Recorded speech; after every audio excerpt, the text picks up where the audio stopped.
Magandang araw mga kapolitika at welcome back dito sa ating YouTube channel. Ating pag-uusapan itong naging post ni Bernadette Pons dito sa social media. Actually, na-post na nga niya ito last month but I think is worth it na bigyan natin ng reaksyon itong naging post ni Bernadette Pons patungkol dito sa kanyang pagmamahal sa pamilya na kung saan is umani ng positibong reaksyon dito sa ating mga netizen at the same time dito sa kanyang mga tagahanga. Pero bago ang lahat ay huwag kalimutang mag-like at mag-subscribe muna kayo dito sa ating YouTube channel para updated kayo dito sa ating mga latest valuable issue. So, i-quote lang natin mga kapolitika itong sinabi ni Bernadette Pons dito sa kanyang social media account na kung saan is yung pagmamahal niya sa kanyang pamilya dito all throughout her journey dito sa paglalaro ng volleyball na kung saan is talagang ibinuhos ni Bernadette Pons all out ang kanyang suporta dito sa kanyang pamilya. At ang sabi nga dito ni Bernadette Pons sa kanyang post ay halos lahat daw ng kanyang kinikita ay napupunta dito sa kanyang pamilya.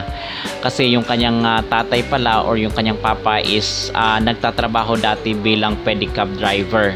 Okay, so kahit daw ibabad ng kanyang tatay yung kanyang katawan sa pagpepedicab at dito pagtatrabaho ay sobrang kaunti at maliit lang yung kita. Okay, so yun ang sinabi niya dito sa kanyang post. At ang sabi niya rin ay talagang worth it yung kanyang sakripisyo pag nalalaman niya na ipinagmamalaki itong si Bernadette Pons ng kanyang pamilya at ng kanyang tatay dito sa kanyang sa kanyang lugar dito sa Talisay City, dito sa Negros Atay ito mga kapolitika. Okay, so ito yung sinabi dito sa kanyang post na kung saan pinagmamalaki ng tatay niya yung kanyang mga accomplishments. So dito is maganda sa kanyang pakiramdam pag natutulungan niya yung kanyang pamilya. Talagang satisfying yung kanyang feeling mga kapolitika.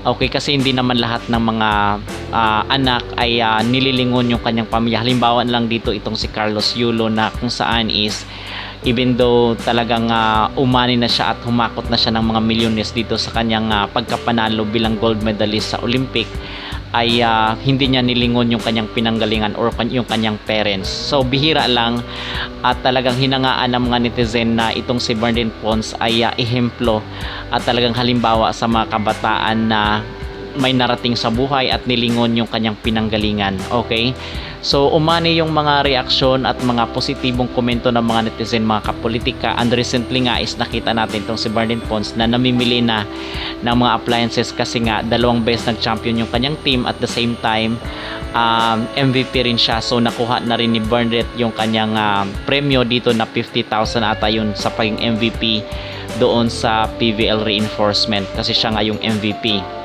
So dito ay nakikita natin talagang umuulan ng mga blessings at pagpapala. Kasi biblically speaking is andito po sa Bible mga kapolitika na honor your parents kasi merong pangako utos na may kalakip na pangako ng ating Panginoon na kung saan is merong blessing na kasunod pag ino-honor yung parents. Okay, so ganun po yun.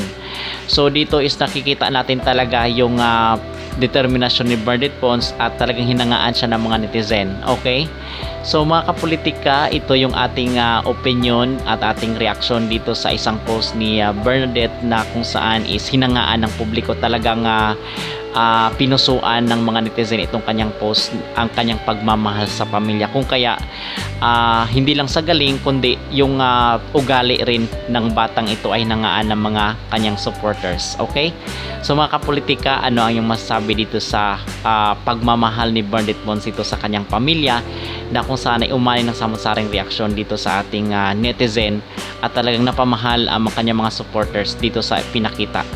Mag-comment down below at huwag kalimutang mag-like at mag-subscribe muna kayo dito sa ating YouTube channel para updated kayo dito sa ating mga latest valuable issue.